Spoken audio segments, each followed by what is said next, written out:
Hello दोस्तों, यदि आप भी क्लास नाइन्थ का 20 मार्च को सामाजिक विज्ञान का एनुअल यानी वार्षिक परीक्षा देने वाले हैं, तो अभी की इस क्लास में क्लास नाइन्थ के लिए सामाजिक विज्ञान के हम लोग सब्जेक्टिव क्वेश्चन आंसर देखेंगे, जो आपके 20 मार्च एनुअल यानी वार्षिक परीक्षा में पूछा जाएगा। तो आप लोग इस क्लास को पूरा वॉच कीजिएगा। 20 मार्च को आप लोग का हिंदी और सोशल साइंस यानी सामाजिक विज्ञान का एनुअल यानी वार्षिक परीक्षा होने वाला है। तो इस क्लास में हम लोग सामाजिक विज्ञान के सब्जेक्टिव क्वेश्चन आंसर देखेंगे। यहाँ पर देख सकते हो क्लास नाइन्थ एनुअल एग्जामिनेशन 2025 ये सामाजिक विज्ञान का क्वेश्चन पेपर है, और इस क्लास में हम लोग इसका सब्जेक्टिव क्वेश्चन आंसर देखेंगे।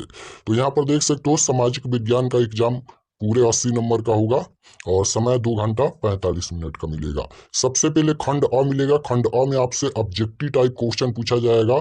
उसके बाद खंड अ के बाद खंड ब मिलेगा। यहाँ पर देख सकते हो खंड अ के बाद खंड ब मिलेगा। खंड ब में आपसे सब्जेक्टिव टाइप क्वेश्चन पूछा जाएगा।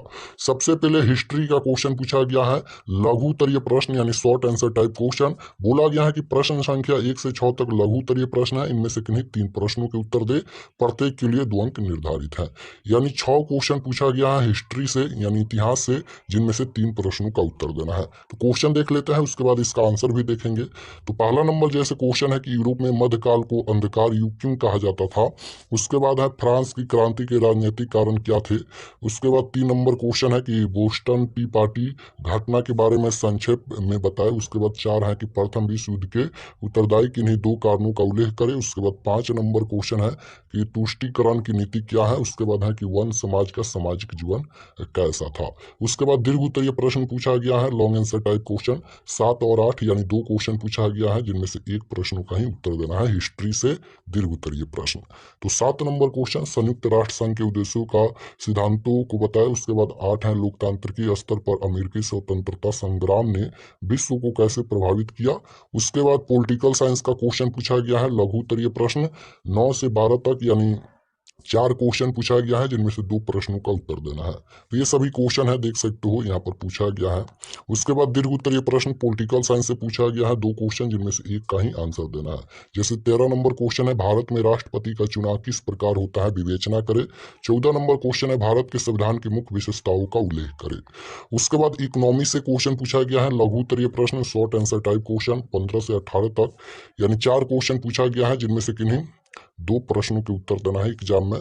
तो 15 नंबर क्वेश्चन है, बहु फसल खेती क्या है, भूमि तथा पूंजी में अंतर लिखे। उसके बाद है कि मानव संसाधन में निवेश की आवश्यकता क्यों पड़ती है, गरीबी रेखा से आप क्या समझते हैं।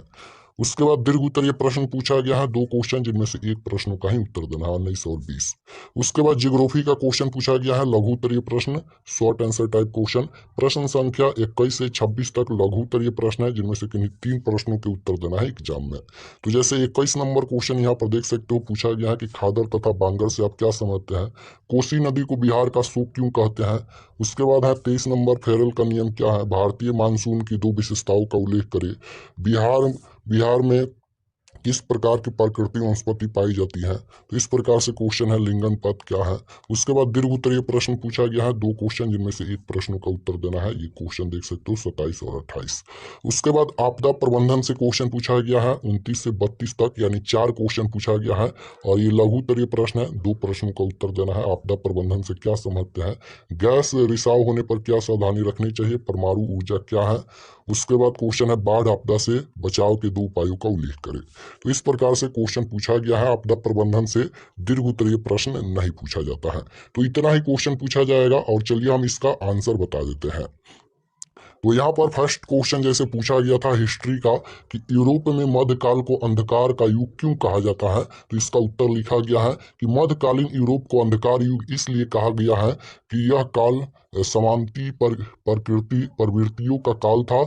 इस काल में न तो व्यापार वाणिज्य गतिशील था, और न ही धर्म का स्वरूप ही मानवीय था। पृथ्वी के बारे में ज्ञान अत्यल्प था और अंधविश्वास से युक्त था। तो क्वेश्चन नंबर 1 का आंसर यहाँ तक लिखना है। हम लास्ट में बताएंगे कि आप लोग इसका पीडीएफ कैसे डाउनलोड कर सकते हैं। उसके बाद 2 नंबर क्वेश्चन पूछा गया था, फ्रांस की क्रांति के राजनीतिक कारण क्या थे, तो इसका उत्तर लिखा गया है, यहाँ तक लिख दीजिएगा। उसके बाद 3 नंबर क्वेश्चन देख सकते हो, क्वेश्चन नंबर 3 का उत्तर लिखा गया है कि बोस्टन टी पार्टी की घटना 16 दिसंबर 1773 को हुई थी। यह घटना अमेरिकी इतिहास की एक प्रमुख घटना है।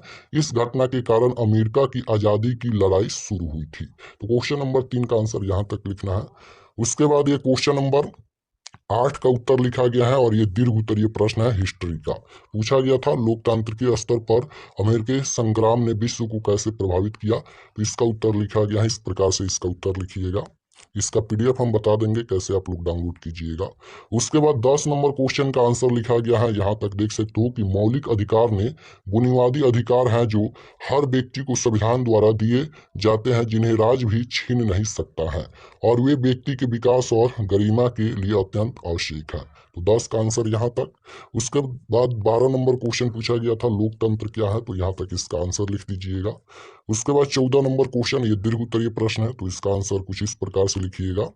यहाँ पर देख सकते हो ये सभी पॉइंट दे देकर संविधान के स्रोत, कठोरता और लचीलापन, इस तरह से इसका पॉइंट दे देकर लिखना है यहाँ तक। ये दीर्घ उत्तरीय प्रश्न है। उसके बाद क्वेश्चन नंबर 15 का उत्तर लिखा गया है, यहाँ तक देख सकते हो। उसके बाद ये क्वेश्चन नंबर 18 का उत्तर यहाँ तक लिखा गया है। गरीबी रेखा या निर्धनता रेखा वह आय का स्तर है जिससे कम आमदनी होने पर व्यक्ति अपनी जरूरतें पूरा नहीं कर पाता है। यह एक काल्पनिक रेखा है। गरीबी रेखा अलग अलग देशों में अलग अलग होती है, तो यहाँ तक लिखना है। उसके बाद ये क्वेश्चन नंबर 20 है, ये दीर्घ उत्तरीय प्रश्न है, तो इसका आंसर लिखना है। यहाँ पर देख सकते हो इस तरह से यहाँ तक सबसे पहले लिखना है। उसके बाद पॉइंट देकर 1 नंबर शिक्षा की कमी, बेरोजगारी, कृषि पर निर्भरता, तो इस तरह से इसका आंसर लिखना है। उसके बाद क्वेश्चन नंबर 22 पूछा गया था कि कोसी नदी को बिहार का शोक क्यों कहा जाता है, तो इसका आंसर लिखा गया है यहाँ तक। उसके बाद क्वेश्चन नंबर 23 पूछा गया था फेरल का नियम क्या है, तो इसका आंसर लिखा गया है, देख सकते हो फेरल का नियम।